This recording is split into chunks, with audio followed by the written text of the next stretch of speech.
My friend started a podcast where she dramatically reads my therapy journal entries. She'd stolen my notebook at a sleepover. It got 50,000 downloads, so I let my lawyer explain what HIPAA violations and privacy laws mean for podcasters. I found out about the podcast the way everyone does these days. A coworker sent me the link with 3 skull emojis. Dude, is this about you? The episode title made my stomach drop. Confronting childhood trauma. When your best friend abandons you. That's when I recognized my own words coming out of her mouth. My private therapy sessions, read aloud with dramatic pauses and fake crying for 50,000 strangers. Chelsea and I had been friends since college. She was studying theater, I was in psychology. We were inseparable until about 2 years ago when I started distancing myself. She'd become exhausting, turning every conversation into a performance, making everything about her pain, her struggle, her narrative. When I started therapy for my anxiety, I kept a journal. My therapist suggested it. Write everything down, process it privately, bring it to sessions. That journal held things I'd never spoken aloud, family secrets, my dad's alcoholism, the eating disorder I'd hidden for years, my fears about never being good enough. 3 months ago, Chelsea invited me for a sleepover. Wine, movies, the usual. The next morning, I left early. A week later, my journal was missing. Chelsea said she hadn't seen it, suggested I probably left it at a coffee shop. I felt sick imagining strangers reading my innermost thoughts. Then came the podcast. Episode 1 dropped 6 weeks ago.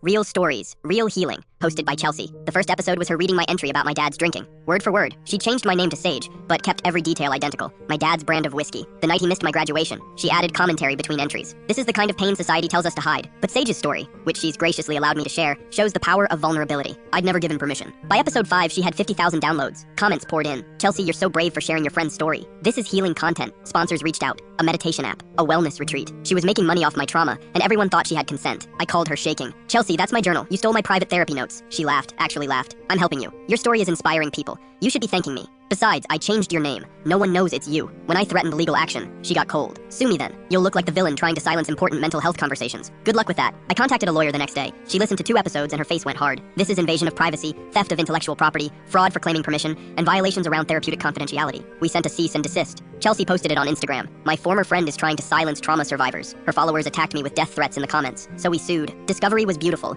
We subpoenaed her podcast hosting records, financial statements, and all communications. Her own emails proved she knew she didn't have permission. Messages to her producer saying, "Don't worry, she'll never find out." Texts to another friend bragging about her brilliant content strategy of using real material for authenticity. The defamation portion was easy. Screenshots of her Instagram posts calling me toxic and abusive. Her lawyer tried arguing fair use and public interest. My lawyer calmly explained that reading someone's stolen therapy journal verbatim for profit isn't journalism, it's exploitation. We had medical records proving the journal was part of my treatment. My therapist testified about the therapeutic purpose and my expectation of privacy. Settlement came 3 months later. Podcast deleted. All episodes scrubbed. Public apology. Financial damages that covered my legal fees, plus compensation for emotional distress and therapy costs. She also had to pay back her sponsors since her content was fraudulently obtained. The apology video got 140,000 views. Comments tore her apart. She tried launching a new podcast 2 weeks later. It got 200 downloads before she deleted it. Last I heard, she moved back to her parents' place in Ohio. No more podcast. No more wellness brand. Just the consequences of thinking someone else's pain was hers to monetize. I got a new journal. This one stays locked in a safe.